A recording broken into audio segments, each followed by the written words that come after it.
going on over here at Twin Radio. But I have my brother, man, a guy who, once again, I consider a brother, family in this music game. And that's my guy, Durrell. And I've been saying Pert all this time, and it's Peart. Peart, yeah. All right, cool. my bad. Everybody says it's cool. No worries. I've been mispronouncing it now, man. Like, names are important, bro. Like, my name is Skyland, so I grew up every school year waiting for the teacher to fuck my name up. So, you know what I'm saying? It's a lot. You know, when people be like, oh, well, you know, everybody calls me. I'm like, well, what would you like me to call you? Because I'll work until I get your name right versus you deciding, oh, it's okay, whatever. But anyway, man, introduce yourself, your company, you know what I'm saying, and then I got a bunch of questions for you, brother. Cool, man. Well, like I said, Scott, thank you for having me today, man. My name is Durrell Peart. I'm the founder and CEO of a company called Double N Management, a marketing group based here in Orlando, Florida. And I simply help independent artists kind of navigate the music business and build a global business. I'm passionate about educating the new generation of artists and trying to let them know that it's doable. You know, a success doesn't have to just be through one prism. That's what I love. All right, man. Throughout the years, I've gotten to know you through various artists that, you know, we've come to either work with or work with one of your clients or what have you, man. And I've seen you grow, you know, from, you know, I don't want to say just a manager, because a manager brings a lot to the table, but more of a brand. Just talk about that journey from, once again, you know, I know a lot, you know, so we won't go into all the gory details or whatever, but, you know, just dealing with artists, some appreciative, some not, and now just getting to a point where you're a brand, you're being invited out to speak, people are coming to you for your expertise and respect the ticket that you charge, you know, so I know that's always a hard journey to get your work respected. So talk about that journey from, you know, struggling to gain respect to getting to a point to where your name means something. Well, definitely, man. Well, like I said, I mean, I got to start it, and I always started this way, man. I'm very fortunate to have our mutual brother by the name of LaShawn Jones. We call him TS, you know what I mean? With him taking a young kid that was 19 years old over back in 2005 who wanted to be in this thing we call the music business. And he really, honestly, I don't even know if you probably don't know, but we met at a restaurant, you know, and even those early days of us working together, we've actually played phone tag for the first 2 weeks of us trying to get together. And for some reason, we just kept it going, man, and he took me under his wing and, you know, taught me the game. And, you know, we were business partners for a while, running a company, my first company, called Brothers for Life Music Group, and we ran that for a couple of years. And he moved to Raleigh, North Carolina, which he is now, even though he's getting ready to move to Atlanta permanently in a few months. But once he moved to Raleigh, Vic said, all right, little bro, I mean, you're on your own now. You got to go spread your wings. And I spread my wings and was working with an artist named D. Cody, you know, from 2008 to 2012 here in Orlando.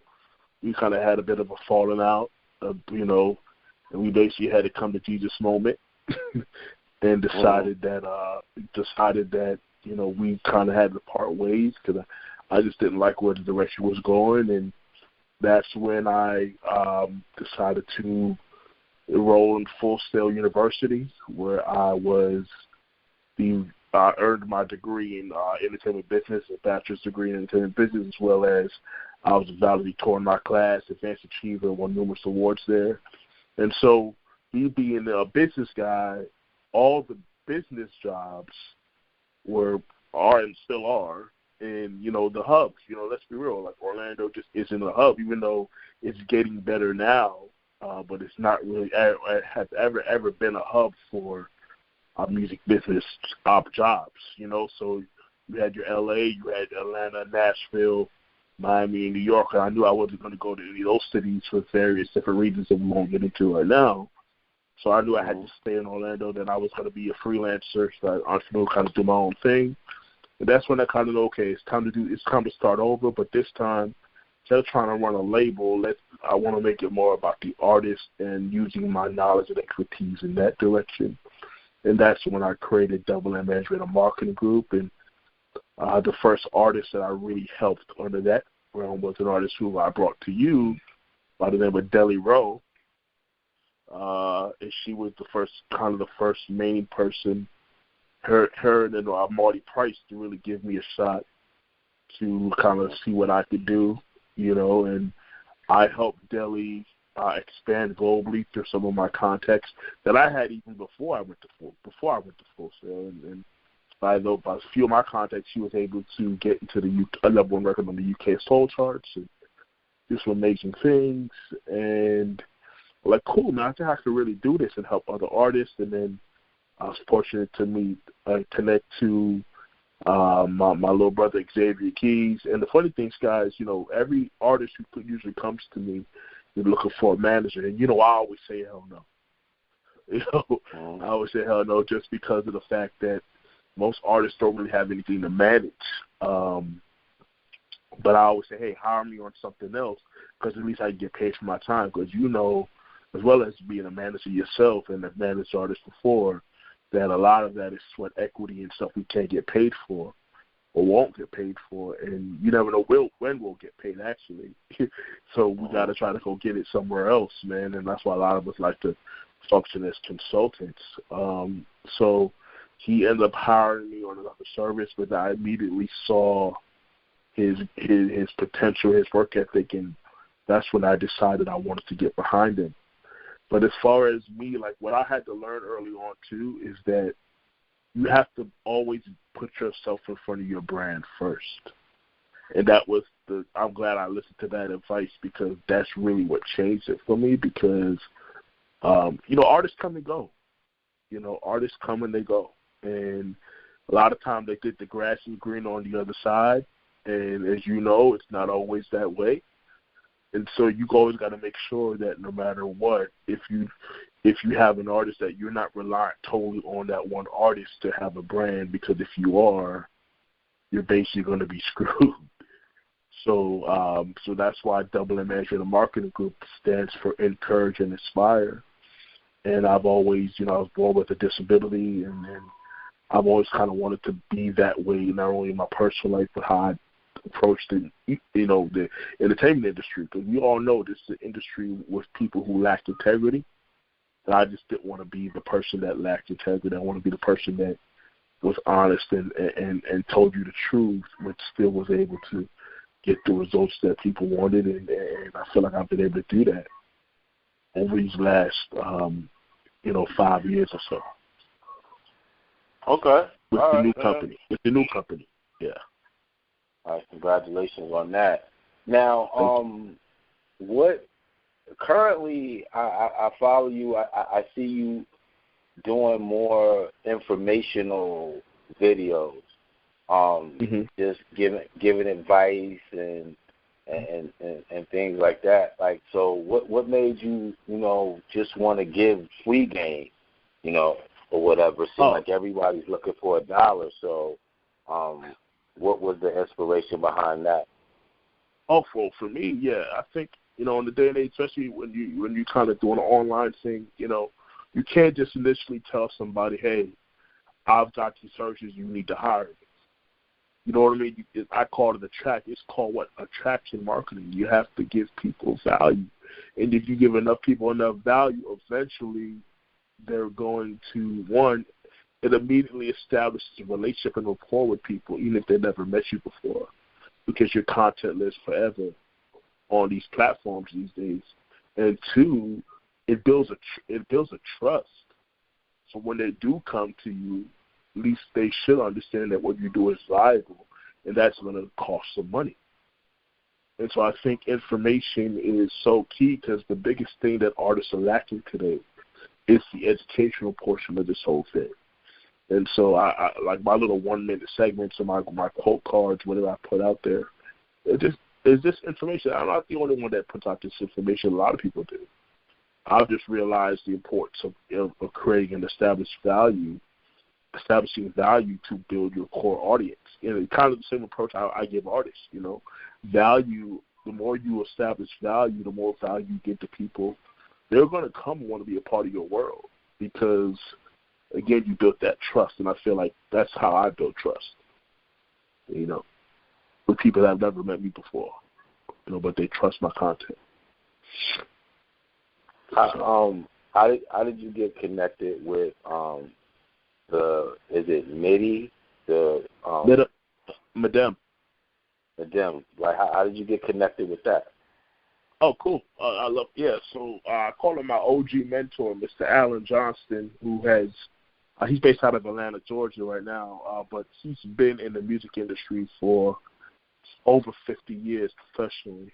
He's in his 70s now, but he's been going to MIDEM since the mid-90s, and I knew that I wanted to set myself apart from just everybody doing independent music, right, or working with independent artists. So I figured I want to be the global guy. I want to be the guy that can help artists become global, because so many artists want to be the biggest artist in the world, and the reality is there's just too many artists for the average Joe Schmo that started yesterday to become the biggest act in the world. I'm not saying it's not impossible, but it's highly, highly unlikely.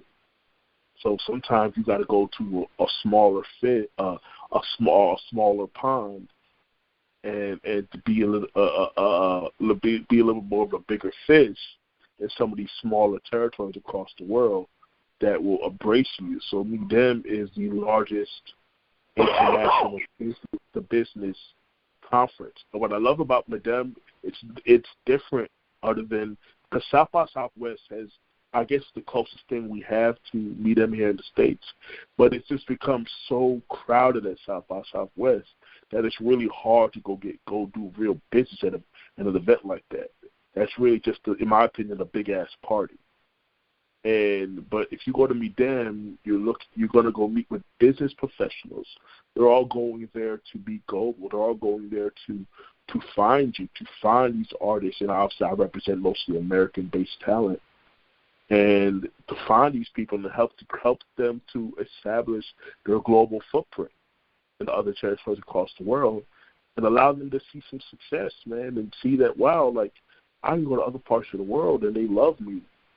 And I don't have to feel like I have to go to L.A. or Atlanta, some of these bigger hubs, and just become another artist, trying to make it out here.